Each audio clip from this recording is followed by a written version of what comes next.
El cártel de los ministros de la Suprema Corte reaparece e invalida la segunda parte del Plan B. Y es que lo que vienen haciendo los ministros es atacar en conjunto, es decir, forma parte incluso de un acto sistemático, pues invalidan sin discutir a fondo todo el asunto con tal de ir en contra del gobierno actual. Y así no queda de otra. Ahora es ir con todo a por el plan C. Con esto se demuestra pues esta urgencia de reformar al sistema de los jueces. Y es que al sepultar la segunda parte del plan B de la reforma electoral del presidente Andrés Manuel López Obrador por violaciones supuestamente al proceso legislativo, 5 ministros rechazaron que la Suprema Corte de Justicia de la Nación revise asuntos superficialmente, como lo expresó su homóloga Yasmín Esquivel Moza. Puede creer cómo es esta mafia, ¿no? De los ministros. Y es que, como bien mencioné, Yasmín Esquivel fue pues dos personas que defendieron esta situación, ¿no? Que fueron en contra de esta propuesta de declinar el plan B, porque resulta que en su pronunciamiento contra las invalidez de la reforma, Esquivel Moza consideró que anular una norma solo por vicios legislativos resta credibilidad al máximo tribunal del país, por supuesto, que está llamado a ir al fondo de los contenidos de orden jurídico, y no simplemente a verificar si los legisladores cumplieron con sus reglamentos para procesar una ley. Imagínense cómo está esta situación entonces, ¿no? Donde lo que no les está importando a estos ministros es el fondo, ¿no? Sino la forma. Y fue ella misma, la ministra Esquivel Moza, quien dijo que la Suprema Corte no debe erigirse como impulsora de las buenas prácticas parlamentarias y anular todo el trabajo legislativo bajo la óptica y pretexto de que no se cumplió con el análisis microscópico de la debida tramitología. Escuchemos qué fue lo que dijo Esquivel Moza, que tenemos por acá pues la forma en que defendió a las contiendas y no dejarlas sin un remedio a los planteamientos de inconstitucionalidad formulados. Considero que esta limitada sentencia, que solo ve la forma y no el fondo, deja pendientes temas tan importantes como los que observamos en los contenidos de las normas reclamadas y priva a la ciudadanía de la oportunidad de que este alto tribunal se discutan temas tan importantes como son, por citar algunos ejemplos, ¿es válido o no obligar a las personas legisladoras que pretenden reelegirse a separarse de su cargo con el fin de evitar el uso de recursos públicos en las campañas electorales? O si es constitucional o no, obligar al INE a liquidar los recursos provenientes de 2 fideicomisos constituidos para retener recursos públicos y que estaban destinados a las personas funcionarias del mismo.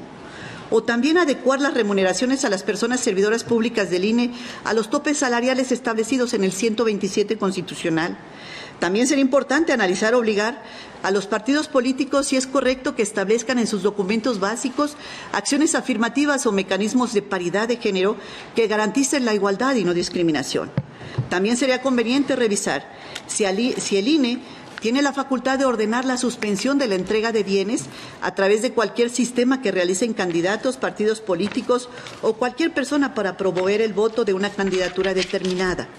O algo tan importante como garantizar el voto de las personas que se encuentran en prisión preventiva o las personas con discapacidad en estado de postración, facilitar el ejercicio del voto a los mexicanos residentes en el extranjero para que se emita por Internet, o bien garantizar la representación del Congreso Federal de grupos vulnerables, de jóvenes, indígenas, afromexicanos, personas de la diversidad sexual, migrantes y personas con discapacidad, normas que no vamos a revisar y que no vamos a tener la posibilidad de analizar, dada la invalidez por razones de mera forma que propone el proyecto, entre otros importantes temas que tampoco vamos a abordar y examinar como Tribunal Constitucional. Esas fueron las palabras de Yasmín.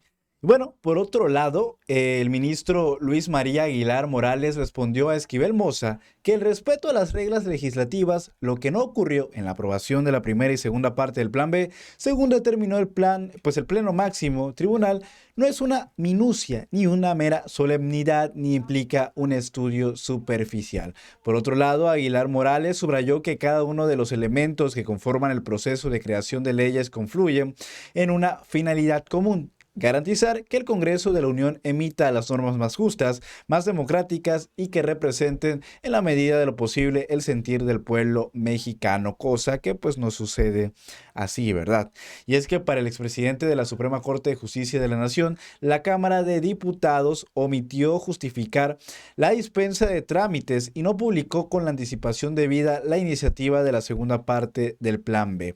Por otra parte, el ministro Alberto Pérez Dayán, quien propuso la invalidez de la primera parte del Plan B, precisó que el proceso legislativo no son simples formas, sino reglas que la democracia mexicana estableció en la Constitución para dar validez al orden jurídico nacional.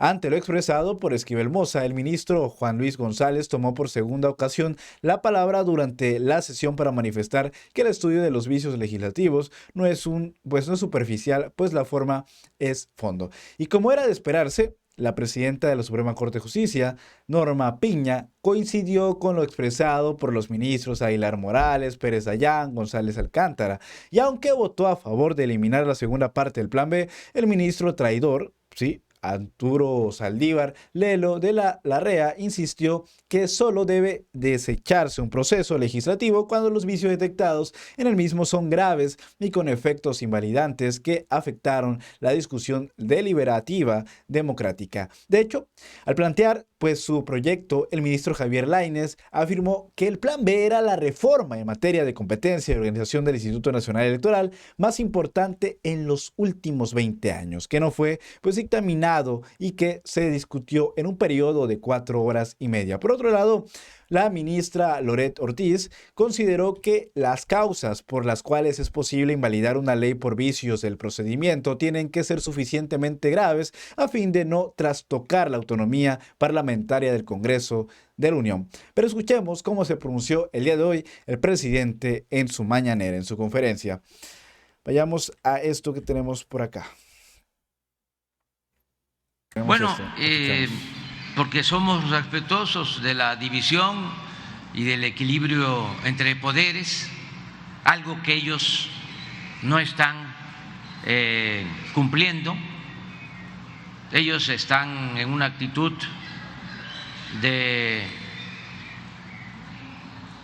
intromisión en las facultades del Poder Legislativo. Lo que hicieron ayer pues fue corregirle la plana a otro poder. Es como si el Poder Legislativo decidiera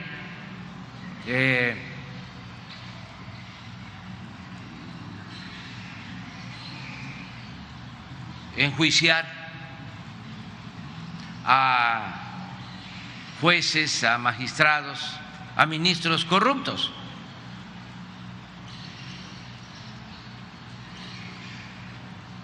Tendría que aclararse si hay facultades para eso, porque es el que un poder intervenga en los procesos internos de otro. Dirían seguramente, nosotros somos autónomos, somos independientes y si hay corrupción existe el Consejo de la Judicatura del Poder Judicial, no tiene por qué intervenir el Poder Legislativo. Entonces, yo interpreto esto más que nada como una actitud política de protección, de defensa de los intereses de una minoría rapaz y corrupta, que era la que dominaba en México, los que se sentían los dueños de México. El gobierno estaba secuestrado, tomado por esa minoría. Como ya no pueden dominar en el Ejecutivo ni en el Legislativo, esa minoría está encumbrando al Poder Judicial, convirtiéndolo en un supremo poder conservador. Ahí es donde se están queriendo refugiar los delincuentes de cuello blanco, que tanto daño le han hecho al país. Los que se han dedicado a saquear a México tienen ahora a estos empleados, a sus servicios, a magistrados y a ministros y también a jueces, con honrosas excepciones. Pero eso es lo que está sucediendo. Entonces, si nosotros intervenimos, si yo emito un decreto, hago lo que en su momento llevó a la práctica Zedillo, de desaparecer la Suprema Corte y de renovarla con otros ministros, despidiendo a los que estaban, pagándoles muy bien por su retiro, pues imagínense, pondrían el grito en el cielo, porque así son de hipócritas los conservadores. Su verdadera doctrina es la hipocresía. Dirían, se trata de una dictadura. Ya ven, teníamos razón. Es una dictadura. No, nosotros queremos hacer realidad una auténtica democracia que no había en nuestro país. Pues una auténtica democracia, con esto finalizamos, y que bueno, es lo que quisiéramos nosotros los mexicanos para poder confiar completamente.